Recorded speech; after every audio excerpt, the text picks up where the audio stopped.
सरोज गरीबी के दौर में अपने दोनों बेटों की बिना पिता के परवरिश कर रही थी। सरोज अपने गुजरे हुए पति की तस्वीर के सामने हाथ जोड़कर प्रार्थना करने लगी। सुनो जी, आपके दोनों बेटे बड़े हो रहे हैं, उम्र के साथ उनकी जरूरतें भी बढ़ रही हैं। मुझे इतनी हिम्मत देना कि मैं अपने बच्चों को कोई तकलीफ ना होने दूं। इनमें मेरी जान बसती है, इन्हें हमेशा खुश रखना। अरे माँ, कहाँ हो आप? जल्दी लंच पैक करो, स्कूल के लिए देर हो रही है। माँ, मेरी जूते कहाँ हैं? मेरे जूते नहीं मिल रहे। हल्ला मत मचाओ, बस अभी दोनों को तैयार कर देती हूँ। देर तुम्हें ही नहीं मुझे भी हो रही है। सरोज अपने बच्चों के ही स्कूल में आया का काम करती थी। अजीत और सुजीत बड़े हो चुके थे। पढ़ाई खत्म होने के बाद दोनों नौकरी करने लगे।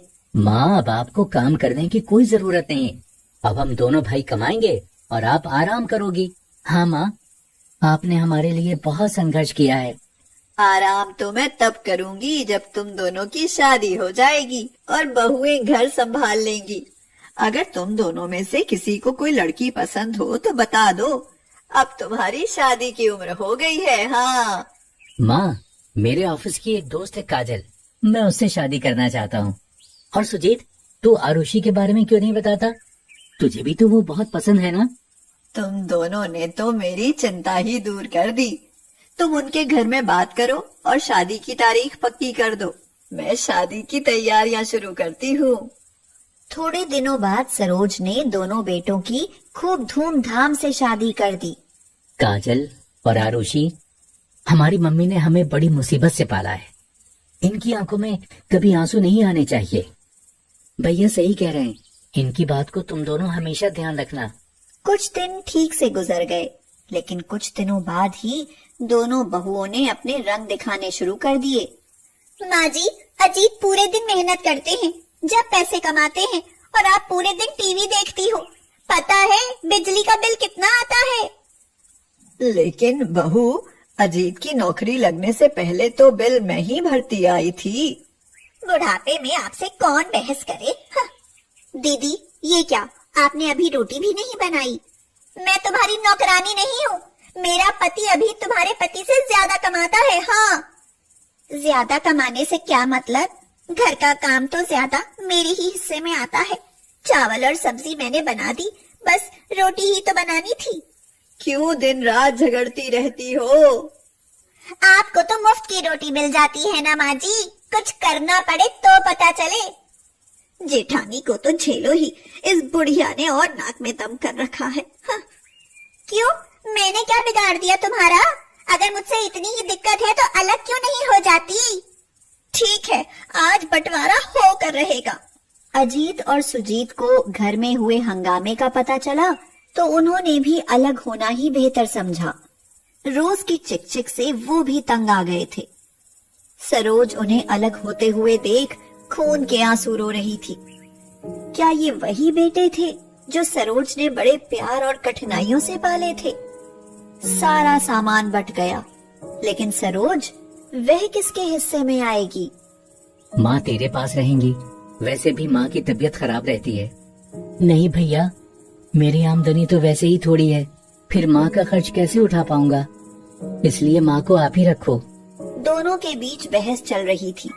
लड़ो मत। जिस तरह सामान बांट लिया उस तरह मेरे भी टुकड़े करके क्यों नहीं बांट लेते? माँ जी, आपको क्या कमी है? आपके पास भी तो जमा पूंजी होगी। आपने भी तो पूरी जिंदगी आयागिरी की थी, लेकिन यहाँ तो आपसे अपने झूठे बर्तन भी नहीं धोए जाते। मेरी बात सुनो, अगर माँ जी को हमारे साथ रखना है तो इन्हें काम करना पड़ेगा। हाँ, मेरे बस की बात नहीं है इनका काम करना। देख रहे हो अजीत, बहू क्या कह रही है? माँ, तुम लोगों के बीच मैं पिस रहा हूँ। लड़ाई खत्म करने के लिए थोड़ा काम कर भी लोगी तो क्या हो जाएगा? वैसे भी पूरे दिन क्या करती हो? पूरे दिन तो सारे काम में तुम्हारा हाथ बटाती हो, और क्या चाहती हो? माँ जी, इसे काम नहीं कहते। मैंने देखा है, जब आप बाहर किसी काम से जाती हो तो बाहर अपनी सहेलियों के साथ खूब गप्पे लड़ाती हो। आपको तो बस बाहर वाले काम चाहिए। हाँ। सरोज का भी बंटवारा हो गया। 15 दिन वह अजीत के पास खाएगी और 15 दिन सुजीत के पास। अब सरोज को दोनों तरफ काम करना पड़ता, तब जाकर उसे 2 समय का खाना मिलता। बेटों को तो माँ का हाल पूछने की फुर्सत भी नहीं थी। बुढ़ापे में आराम न मिलने के कारण सरोज बहुत बीमार हो गई। लगता है इन्हें अस्पताल ले जाना पड़ेगा। कहीं मर गई तो लोग कहेंगे कि हमने बुढ़िया का इलाज नहीं कराया। सरोज अस्पताल में भर्ती करा दी गई। देख सुजीत, हॉस्पिटल में जो भी खर्चा आएगा उसके आधे पैसे तुम्हें देने पड़ेंगे। भैया मैं कहाँ से दूंगा? वैसे भी माँ तुम्हारे घर बीमार हुई है, मेरे यहाँ तो 8 दिन बाद आती, इसलिए माँ की बीमारी का खर्चा तुम्हारे ही हिस्से में आएगा। अजीत और काजल परेशान हो गए कि अब सारा खर्चा उनको ही करना पड़ेगा। काजल बोली, मैं तो कहती हूँ कि माँ जी के पास कुछ तो होगा, और कुछ ही नहीं तो ज्वेलरी तो होगी ही, उसे ही बेच देते हैं। आखिर वो कब काम आएंगे, और किसे पता कि माँ जी बचेंगी भी या नहीं। काजल और अजीत ने घर जाकर सरोज की अलमारी खोली, जिसमें सरोज की वसीयत और उसके साथ एक चिट्ठी निकली जिसमें लिखा था, बैंक में मेरे 20 लाख रुपए जमा हैं, जो मैंने अपनी मेहनत से अपनी खुशियों का गला घोट कर कमाए हैं।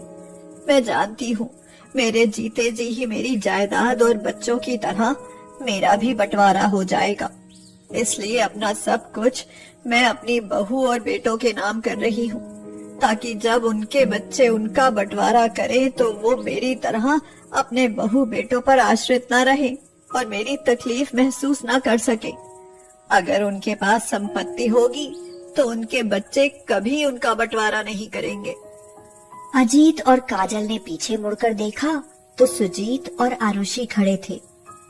सुजीत बोला, हम जानते थे भैया कि तुम लोगों के मन में पाप जरूर आएगा। तुमने माँ की अलमारी की तलाशी ली। सुजीत और आरुषि वो कागज उनसे छीनकर पढ़ने लगे। उनकी आंखों से आंसू बहने लगे। भैया हमने बहुत गलत किया है माँ के साथ। हाँ सुजीत, माँ की वसीयत ने हमें इस बात का एहसास करा दिया। काजल और आरुषि भी रोने लगी। वो सब हॉस्पिटल पहुँचे। सरोज लेटी हुई थी।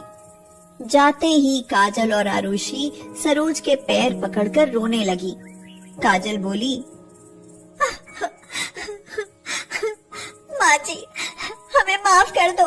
हमने आपको क्या क्या कहा और आपने हमारे लिए इतना कुछ सोचा, अपना इतना पैसा हमारे नाम कर दिया। माँ जी, आपने हमें हमारा भविष्य दिखाकर हमारी आंखें खोल दी है। लेकिन मैंने क्या किया मेरे बच्चों? माँ, हमने आपकी वसीयत के साथ रखी चिट्ठी पढ़ ली है। शायद आप जानती थी कि हम भटक जाएंगे, लेकिन अब कभी ऐसा नहीं होगा। तुम जल्दी ठीक होकर घर चलो। नहीं बेटा, अब वहाँ जाने का मन नहीं है। अब मुझे वृद्धाश्रम छोड़ आना।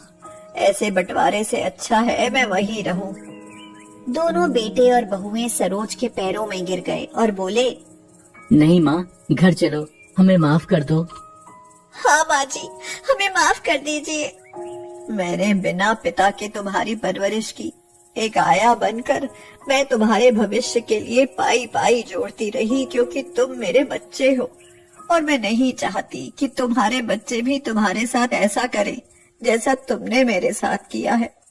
यही एहसास दिलाने के लिए मैंने वो चिट्ठी लिखी थी। मैं खुश हूँ कि मेरे बच्चों को समझ आ गई। तो अब घर चले माँ? हाँ, चलती हूँ, लेकिन पहले वादा करो कि अब कभी बंटवारे की बात नहीं होगी और हम सब मिलकर रहेंगे। हाँ, हम वादा